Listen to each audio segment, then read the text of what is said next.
SRT education में आप लोगों का स्वागत है। आज आप देखेंगे वेरी इंपॉर्टेंट क्वेश्चन जो आपको बीएड सेकेंड ईयर से संबंधित क्वेश्चन मिलेंगे। आपको BEd guide and guesses question मिलेंगे आकलन और अधिगम से। Assessment for learning second year class BEd second year course 9 Baba Saheb Bhimrao Ambedkar university Muzaffarpur. जो आपको वीवीआई क्वेश्चन मिलेंगे आपको, जो आपको हर एक साल पूछे जाते हैं। जो बीएड सेकेंड ईयर के क्वेश्चन हैं जो आपको इस साल पूछे जाने की संभावना 100% है। जो assessment for learning course number 9 second year से संबंधित क्वेश्चन मिलेंगे आपको। चलिए हम आज का हमारा क्वेश्चन है क्या कि शैक्षणिक परीक्षण के निर्माण के महत्वपूर्ण चरणों का वर्णन करें। तो देखिएगा, चाहे शैक्षणिक परीक्षण के निर्माण के महत्वपूर्ण चरणों का वर्णन करना है तो कौन कौन होता है उसके बारे में देखेंगे। पहला होता है कि मतलब यह ठीक ही कहा गया है कि मनोवैज्ञानिक तथा शिक्षा के शोध रूपी गाड़ी की भैया परीक्षण है। परीक्षण के अभाव में इन दोनों संबंधी विज्ञानों में अर्थपूर्ण ढंग से शोध नहीं किया जा सकता है। अतः यह आवश्यक है कि हम उन सभी प्रमुख चरणों से अवगत हो जिसके माध्यम से एक मनोवैज्ञानिक या शैक्षणिक परीक्षण का निर्माण किया जाता है। ऐसे प्रमुख चरणों को निम्नलिखित 7 वर्गों में बांटा गया है। पहला का नाम है परीक्षण की परियोजना, दूसरा का नाम है एकांश लेखन, तीसरा का नाम है हमारा क्या देखिए तीसरा का नाम है परीक्षण का प्रारंभिक क्रियान्विक या प्रयोगात्मक क्रियान्वयन, और चौथे का नाम है परीक्षण की विश्वसनीयता, और पाँचवें का नाम है परीक्षण का वैधता, और छठे का नाम है परीक्षण का मानक, और लास्ट पॉइंट 7वें का मान है हमारा मैनुअल तैयार करना तथा परीक्षण का पुनर्रूपांतरण करना। चलिए हम पहले क्वेश्चन की तरफ बढ़ेंगे। ये 7 वर्गों में बांटे गए। 7वें वर्ग में पहले वर्ग की तरफ चलेंगे। तो कहता है परीक्षण का परियोजना। परीक्षण की परियोजना होती क्या है? Planning of the test. किसी भी मनोवैज्ञानिक या शैक्षिक परीक्षा के निर्माण में सबसे पहला कदम एक परियोजना का बनाना होता है। इस चरण में परीक्षणकर्ता कई बातों पर का निर्णय करता है, जैसे कि वह यह निश्चित करता है कि परीक्षण का उद्देश्य क्या है, इसमें एकांशों की संख्या कितनी होनी चाहिए, एकांश का स्वरूप यथार्थ उसे वस्तुनिष्ठ या आत्मनिष्ठ होना चाहिए, किस प्रकार का निर्देश दिया जाना चाहिए, प्रतिदर्शिता की विधि क्या होनी चाहिए, परीक्षण का समय सीमा कितनी होनी चाहिए, सांख्यिकीय विश्लेषण कैसी की जानी चाहिए आदि। इस तरह में परीक्षण निर्माता इस बात का निर्णय कर लेता है कि परीक्षण निर्माण हो जाने के बाद वह कितनी संख्या में उस परीक्षण का निर्माण करेगा। अगर हम ऐसे नहीं समझ पाए हैं तो एक उदाहरण देकर हम आपको समझाने की कोशिश करेंगे। देखिए उदाहरण के रूप मान लिया जाए कि शोधकर्ता किशोरों की वृद्धि मापने के लिए एक वृद्धि परीक्षण का निर्माण कर रहा है। ऐसी परिस्थिति में वह निर्णय करेगा कि इस परीक्षण में कुल 100 एकांश होंगे जो सभी वस्तुनिष्ठ प्रकार के होंगे, और वस्तुनिष्ठ एकांश में को बहुत विकल्पी प्रकार के रूप में तैयार किया जाएगा। परीक्षण प्रारंभ होने के पहले दिए जाने वाले निर्देश को स्पष्ट शब्दों में वह लिख लेगा। वह यह भी निर्णय कर लेगा कि परीक्षण के निर्माण हो जाने पर परीक्षण की कुल 1000 या ज़रूरत के अनुसार और भी ज़्यादा कम संख्या में कॉपी तैयार करेगा तथा मैनुअल की 50 कॉपी तैयार कर लेगा। सेकंड पॉइंट कहता है कि एकांश लेखन किसे कहते हैं? Item learning. परीक्षण की परियोजना तैयार कर लेने के बाद परीक्षण निर्माणकर्ता एकांशों को लिखना प्रारंभ कर देता है। बीने के शब्दों में हमें राइटर है तो बीने के शब्दों में कहा गया एकांश से तात्पर्य एक ऐसा प्रश्न या पाठ से होता है कि जिसे प्रायः छोटी इकाइयों में नहीं बांटा जाता है। जैसे क्या आपको अनिद्रा की शिकायत है, एक एकांश का उदाहरण है जिसे अब छोटी इकाई में नहीं बांटा जा सकता। एकांश लेखन का एक कला है। ऐसे तो उत्तम एकांश लिखने के लिए कोई निश्चित नियम नहीं है, फिर भी एकांश लेखन बहुत हद तक परीक्षण निर्माणकर्ता के कल्पना, अनुभव, सूझबूझ और अभ्यास आदि कारकों का निर्भर करता है। इसके बावजूद भी शोधकर्ता ने कुछ ऐसे अपेक्षाकृत गुणों की चर्चा की है कि जिससे शोधकर्ता को उपयुक्त एकांश लिखने में मदद मिलते हैं। ऐसे कुछ अपेक्षित गुण का वर्णन निम्नलिखित है। एकांश लेखन को विषय वस्तु का पूर्ण ज्ञान होना चाहिए। दूसरे शब्दों में जिस क्षेत्र में परीक्षण का निर्माण किया जा रहा है उस क्षेत्र के सभी तथ्यों, नियमों और भ्रांतियों का पूर्ण ज्ञान होना चाहिए। दूसरा पॉइंट, एकांश लेखन को उन व्यक्तित्व के से पूर्णतः वाकिफ होना चाहिए जिसके लिए परीक्षण का निर्माण किया जा रहा है। इन व्यक्तियों की क्षमताओं, रुझानों आदि से अवगत रहने पर एकांश लेखन के लिए उनके मानसिक स्तर के अनुरूप एकांश लिखना संभव हो जा पाता है। तीसरा पॉइंट कहता है एकांश लेखन को एकांश के विभिन्न प्रक्रमों और जैसे आत्मनिष्ठा प्रकार, वस्तुनिष्ठ प्रकार, फिर वस्तुनिष्ठ प्रकार के कई प्रकार जैसे कि द्वैंकलिक एकांश, तथा बहुविकल्पिक एकांश, मिलान एकांश आदि के लाभ हानि से पूर्णतः अवगत होना चाहिए। चौथा पॉइंट है एकांश लेखन का शब्दकोश बड़ी होनी चाहिए, वह एक ही शब्द के कई अर्थ से अवगत हो जाए ताकि एकांश लेखन में किसी प्रकार की कोई संप्रभाती नहीं हो। एकांश लेखन कर लेने के बाद उन एकांशों को विशेषताओं के एक समूह को सुपुर्द कर देना चाहिए। उनके द्वारा की गई आलोचनाओं एवं दिए गए सुझावों के आलोकों में एकांश के स्वरूप में या संरचना में यथासंभव परिवर्तन कर लेना चाहिए। एकांश लेखन में कल्पना करने की शक्ति की प्रचुरता होनी चाहिए। एक उदाहरण के द्वारा देखिएगा, अब वह बुद्धि परीक्षण के 100 एकांशों को लिखेगा। एकांश लिखने के पहले वह मोटे तौर पर यह निश्चित कर लेगा कि बुद्धि के परीक्षण का स्वरूप शाब्दिक होगा या अशाब्दिक होगा, या क्रियात्मक होगा या आभासीय होगा। मान लिया जाए कि वह यह निर्णय करता है कि बुद्धि परीक्षण का स्वरूप शाब्दिक होता है, अतः शाब्दिक आकांक्षों को लिखने के लिए कुछ नमूने इस प्रकार होंगे। नीचे दिए शब्दों में मतलब भिन्न होंगे, उस पर सही का चिन्ह लगा देंगे। आम, सेब, पपीता, कटहल, नारंगी की तरह। बम्बई, कलकत्ता, मद्रास, दिल्ली, बंगलुरु की तरह। मोहन सोहन का पिता है, राम मोहन की पत्नी है। पत्नी का पिता है। राम सोहन का संबंध में क्या लगेगा? दादा दादी, मामा मामी, चाचा चाची, कोई नहीं। पटना के कानपुर 500 किलोमीटर आगे है। इलाहाबाद 200 किलोमीटर कानपुर से पीछे। पटना इलाहाबाद से कितनी दूरी पर है? तो ऐसे क्वेश्चन आपको पूछे जाएंगे, जैसे 300 किलोमीटर, 700 किलोमीटर, 400 किलोमीटर, 600 किलोमीटर देखा जाए। तो इसी तरह के मान लिया जाता है कि 100 एकांश बना लिए गया और उसे 5 विशेषों जो भी मनोवैज्ञानिक के शिक्षण थे वे एक प्रार्थना के साथ दिया जाता है कि आप एकांशों की सत्यता की परख करें और जो कुछ भी उन्हें उत्पन्न बताने के लिए हो कर दे, लेकर लौटे।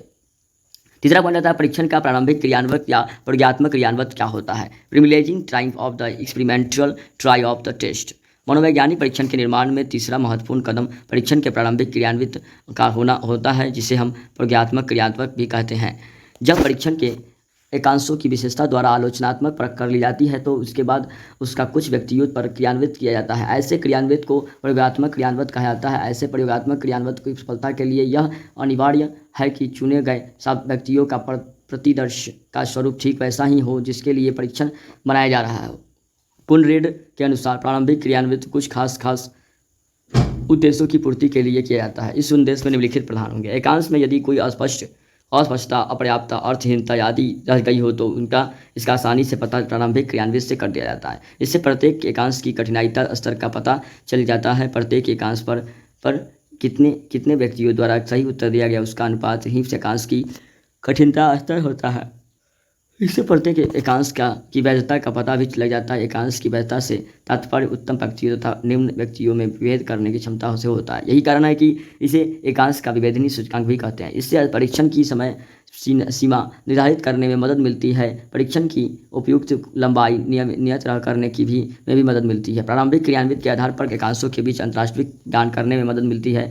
सातवां पॉइंट है परीक्षण को साथ दिए जाने वाले मानसिक निर्देश की अस्पष्टता, अर्थहीनता यदि कोई है हो आदि की जांच में इसे मदद मिलती है। प्रारंभिक क्रियान्वित द्वारा इन तरह के उद्देश्यों की पूर्ति के लिए कुनरेड ने कम से कम 3 बार परीक्षण को नए प्रतिदर्शक पर क्रियान्वित करने की सिफारिश की।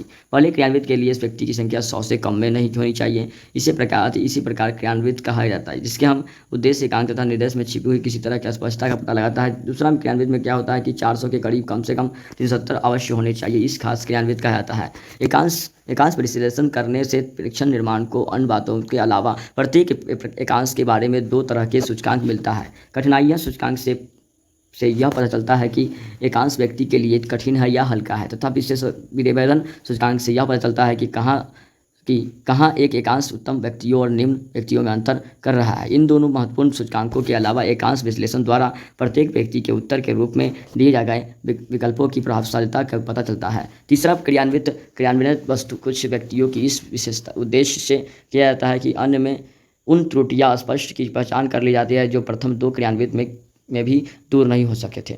इस तरह से यह सारांश क्रियान्वित एक तरह का ड्रेस रिसर्चर का कार्य करता है।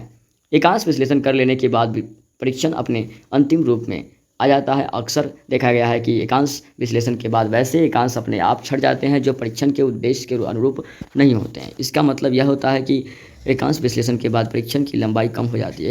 एक उदाहरण के द्वारा देखेंगे। 100 एकांशों वाले बुद्धि परीक्षण निर्माण पहले 100 किशोर पर क्रियान्वित करके यह देखा गया कि इसमें कितना समय लगता है। इसके उद्देश्य आदि में कोई अस्पष्टता या नहीं। इसके बाद इसे 400 किशोरों पर क्रियान्वित किया जाएगा। इसका आंकड़ा प्राप्त आंकड़ों के आधार पर प्रत्येक एकांश की कठिनाइता सूचकांक तथा विभेदन सूचकांक ज्ञात किया गया। मान लिया जाए क्या कि प्रत्येक एकांश की कठिनता सूचकांक और विभेदन सूचकांक ज्ञात किया जा गया है। मान लिया जाए कि मतलब दोनों सूचकांकों में आलोचक में 25 एकांक को बेकार समझकर रद्द कर दिया गया। इस तरह अब कुछ 75 एकांश बच जाएंगे और इस तरह के किशोर बुद्धि परीक्षण अपने अंतिम रूप में 75 एकांशों का तैयार हो जाएगा और इसे हम पुनः 2530 व्यक्तियों के ड्रेस रिहर्सल के रूप में क्रियान्वित करके यह देखा जा सकता है कि कोई त्रुटि अस्पष्टता आदि तो नहीं की रही है। चौथा पॉइंट करता है परीक्षण की विश्वसनीयता, रिलायबिलिटी ऑफ द टेस्ट। मनोवैज्ञानिक परीक्षण या शैक्षणिक परीक्षण का निर्माण करने में यह चौथा महत्वपूर्ण चरण है, जहां परीक्षण की विविधता का ज्ञात किया जाता है। विश्वसनीयता से तात्पर्य परीक्षण प्राप्त की संगति से होती है। इस संगति में कालिक संगति और आंतरिक संगति दोनों ही शामिल होते हैं। कालिक संगति ज्ञात करने के लिए किसी उपयुक्त प्रदर्शन पर समान 14 दिन के अंतराल पर परीक्षण को दोबारा क्रियान्वित किया था। इस तरह के परीक्षण को प्राप्त होंगे 2 सेट हो जाते हैं। उन दोनों सेटों में सहसंबंध गुणांक ज्ञात कर कालिक संगति गुणांक कर लिया जाता है। यह गुणांक जितना ही अधिक होता है, जैसे कि 0.87 से 0.92 के आदि के बीच में होता है, परीक्षण की विश्वसनीयता उतनी ही अधिक समझी जाती है।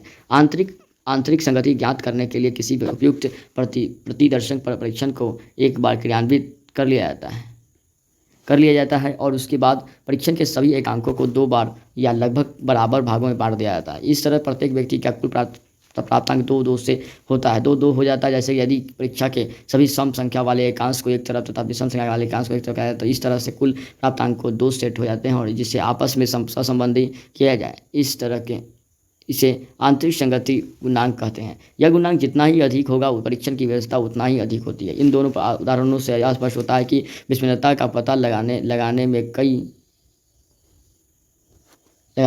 परीक्षण को एक तरह से दूसरी तरह आपस में से संबंधित किया जाता है। यही कारण है कि विश्वसनीय को परीक्षण का स्वतः स्व संबंध कहा जाता है। एक उदाहरण के द्वारा देखिएगा, किशोर विरोधी परीक्षण में 75 एकांश थे कि विश्वसनीयता ज्ञात करने के लिए 100 किशोरों में एक प्रतिदर्शक पर इस समय में 14 दिन के अंतराल पर 2 बार होता है। क्रियान्वयन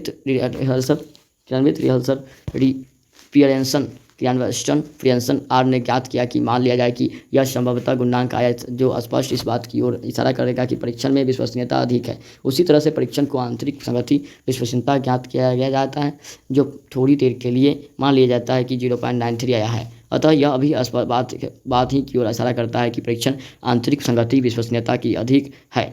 परीक्षण के वैधता, वैलिडिटी ऑफ द टेस्ट। किसी भी मनोवैज्ञानिक परीक्षण या शैक्षणिक परीक्षण की विश्वसनीयता ज्ञात करने के लिए बाद उसकी वैधता ज्ञात करनी चाहिए।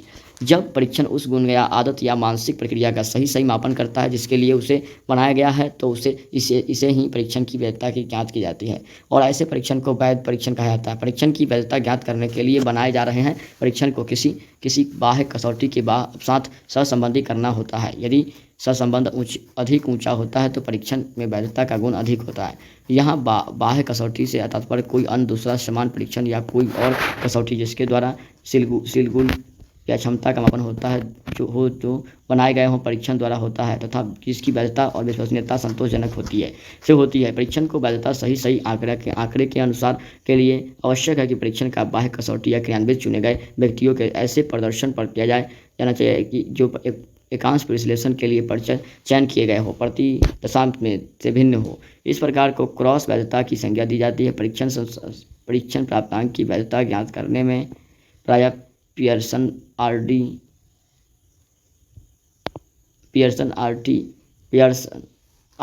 टी अनुसार द्विपंक्ति और एक द्विपंक्ति आर आदि सामान्य होते हैं। एक उदाहरण के द्वारा किशोर वृद्धि परीक्षण की वैधता ज्ञात करने के लिए 100 नए किशोरों को एक प्रदर्शित लिया जाता है जिस पर इस परीक्षण को मोहन चंद्र जोशी समान बुद्धि परीक्षण के साथ क्रियान्वित किया जाता है। दोनों परीक्षणों पर के लिए आए प्राप्तांकों के बीच पियर्सन आर ज्ञात कर दिया जाता है कि मान लिया कि 0.78 आया है। अतः इस परीक्षण की वैधता गुणांक 0.78 हो गई है जो स्पष्ट ऊंचाई और सार्थक है। इस तरह की वैधता को समवर्ती वैधता की संज्ञा दी जाती है। परीक्षण में का मानक, नॉर्मल्स ऑफ द टेस्ट। परीक्षण निर्माण में छठा चरण परीक्षण के लिए मानक तैयार करने का होता है। किसी प्रतिनिधित्व प्रतिशा द्वारा परीक्षण प्राप्त औसत प्राप्तांक या अंक को मानक कहा जाता है। परीक्षण की निर्माणकर्ता मानक इसलिए तैयार करता है ताकि वह परीक्षण पर आए अंक की अर्थपूर्ण ढंग से व्याख्या कर सके।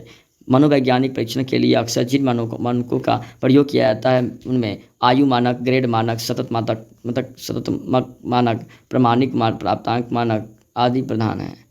परीक्षण के स्वरूप को ध्यान में रखते हुए परीक्षण निर्माणकर्ता इन बातों में भी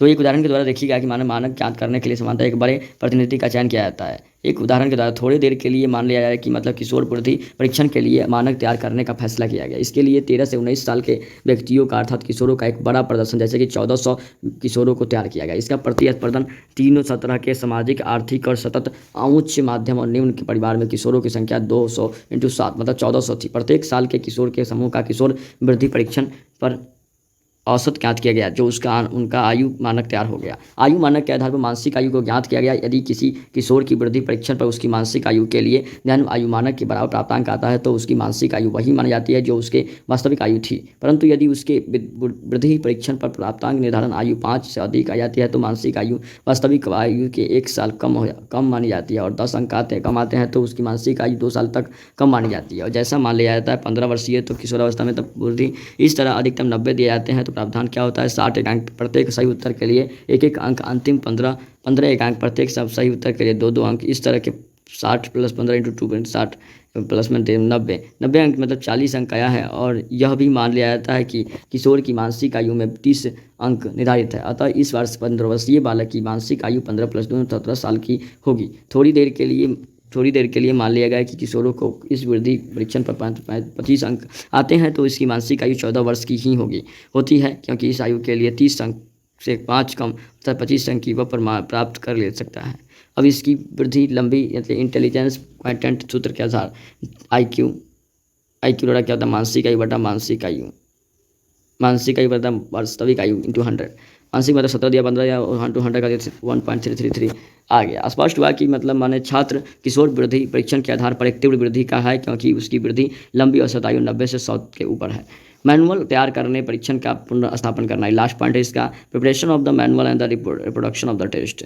सच्चे अर्थ में यह अंतिम कदम या चरण परीक्षण का निर्माण के दायरे से बाहर है। इस तरह के पहले परीक्षण निर्माण का कार्य समाप्त हो चुका है और इस चरण में परीक्षण निर्माणकर्ता परीक्षण की जरूरतों को मद्देनजर रखते हुए निश्चित संख्या में परिमाण की कापियाँ छपवाता है और इस पुस्तक तैयार करता है, जिसमें वह परीक्षण के मनोनीतिक गुणों जैसे कि एकांश विश्लेषण, संबंधी सूचना, विश्वसनीयता गुणांक और वैधता गुणांक और मानक क्रियान्वित करने के लिए निर्देश के बारे में संक्षिप्त में सूचकांकों को उजागर करता है। इस पुस्तक को मैनुअल कहा जाता है। बाद में कोई भी शोधकर्ता मैनुअल में निर्देश के ही अनुसार परीक्षण का क्रियान्वित करता है तथा व्यक्ति द्वारा प्राप्त अंकों का विश्लेषण करता है। निष्कर्ष यह कहा जाता है कि किसी भी मनोवैज्ञानिक परीक्षण तथा शैक्षणिक परीक्षण के निर्माण में यही प्रमुख 7 चरण है, जिनका यदि कठोरता से पालन किया जाए तो एक उत्तम परीक्षण का निर्माण संभव हो सकता है। तो आज की वीडियो में इतना ही था हमारे लिए। तो एक पॉइंट हमारे खत्म हो गए, जो मतलब असेसमेंट बोलते हैं क्या, कोर्स नंबर 9 था हमारा, जो आकलन और अधिगम का था। असेसमेंट फॉर लर्निंग के क्वेश्चन थे, जो सेकेंड ईयर के क्वेश्चन थे, जो VVI क्वेश्चन थे। इस क्वेश्चन में था कि पहला क्वेश्चन का नाम था शैक्षणिक परीक्षण के निर्माण के महत्वपूर्ण चरणों का वर्णन करना, discuss importance step involved in the construction of the educational test. चलिए आज की वीडियो में इतना ही। Thanks for watching my video को शुरू से अंत तक जरूर देखें। It's okay, bye.